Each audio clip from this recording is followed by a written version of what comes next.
अगर कोई हमारे हाथ से हमारी उँगलियां काटने की कोशिश करे या हमारी भुजाओं से हमारी हथेली काटने की कोशिश करे तो किस तरह का कष्ट होगा आपको।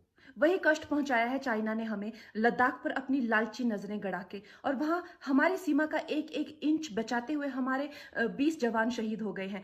क्या भूल पाएंगे आप उनकी माओं के आंसू, उनकी विधवाओं की चीखें और उनके बच्चों के दिए हुए बलिदान को? क्या ये सोचना ठीक है कि सेनाओं का जो सरहदों पे जो युद्ध होता है वो सिर्फ सेनाओं का होता है, वो सिर्फ सरकार का होता है? क्या उसमें हमारा कोई योगदान नहीं है?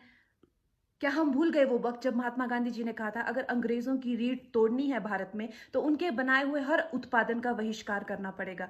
तो क्या ये जरूरी नहीं है कि हम भी इस युद्ध में हिस्सा लें, क्योंकि लद्दाख सिर्फ एक जमीन का टुकड़ा नहीं है, भारत की अस्मिता का एक बहुत बड़ा हिस्सा है, भारत की हथेली है। हम उसे किसी तरह से इस दुश्मनों के उनके गंदे इरादों में सफल नहीं होने दे सकते। तो क्या हम लोगों को इसमें हिस्सा नहीं लेना चाहिए कि जो चाइनीज जितनी भी गुड्स हैं, जितने भी उनके प्रोडक्ट्स हैं, जिन जिन भी कंपनीज में उन्होंने इन्वेस्ट किया हुआ है, उनसे उनको रिटर्न्स आते हैं, रेवेन्यूज आते हैं, ऑर्गेनाइजेशंस हैं, उन सब का बहिष्कार करें, ताकि वो उस संपत्ति से जो यहाँ से इंडिया से इकट्ठी करके जाते हैं, उस संपत्ति से हथियार खरीद के हमारे सैनिकों के सीने छन्नी करते हैं। तो क्या हम उन इस युद्ध में हम चाइना का साथ दे सकते हैं? आप बताइए।